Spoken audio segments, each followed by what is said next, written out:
ज्या भक्तास अभिषेकयुक्त महापूजा करावयाची असेल त्याने संस्थानात एकरट कमी अभिषेक देणगी भरून एक तिथी निश्चित करून घ्यावी।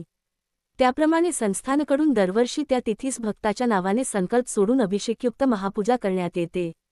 संस्थानने हा खर्च त्या रकमेच्या व्याजातून करावयाचा आहे।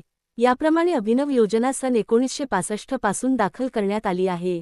सध्या या योजनेत 136 भक्तांनी लाभ घेतलेला आहे। श्रींची त्रिकाळपूजा होत असते व दर गुरुवारी रात्र 8 ते 30 ते 10 पावेतो आरतीचा कार्यक्रम होत असतो। श्री स्वामी महाराजांची पुण्यतिथी व श्री दत्त जयंती असे वार्षिक 2 कार्यक्रम संस्थानमार्फत होत असतात।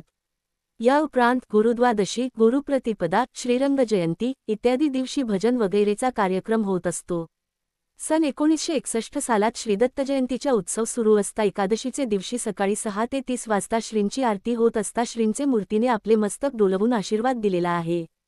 तेव्हापासून संस्थानचा दिवसेंदिवस उत्कर्ष होत आहे। ब्रह्मनिष्ठ परमपूज्य श्रीरंग अवधूत महाराज यांनी आपल्या पादुका सन 1965 सालात गुरुद्वादशीचे दिवशी दिल्या आहेत व त्या श्रींचे मूर्तीसमनिध ठेवण्यात आल्या आहेत। पूज्य श्रींनी खर्चाचा आकडा नक्की करून दिला आहे व त्याप्रमाणे सर्व व्यवस्था पंचांगमार्फत होत असते। पूज्य श्री ब्रह्मभूत होण्यापूर्वी म्हणजे तारीख 28 ऑगस्ट 1968 रोजी शेवटी संस्थानात येऊन त्यांनी संस्थानाची उत्तरोत्तर भरभराट होईल असा आशीर्वाद दिलेला आहे। श्री सद्गुरू बाळाप्पा महाराज यांच्या गादीवर विद्यमान असलेले परमपूज्य श्री गजानन महाराज यांचे 2 वेळा संस्थानमध्ये आगमन झाले आहे व आम्ही येथे आहोत असे सांगितले आहे।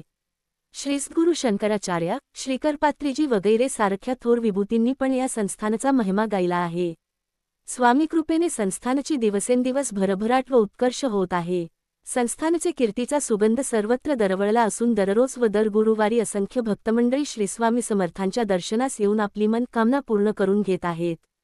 तसेच बाहेरगावाहूनही अनेक भक्तमंडळी खास दर्शनासाठी व नवस फेडण्यासाठी येत असतात।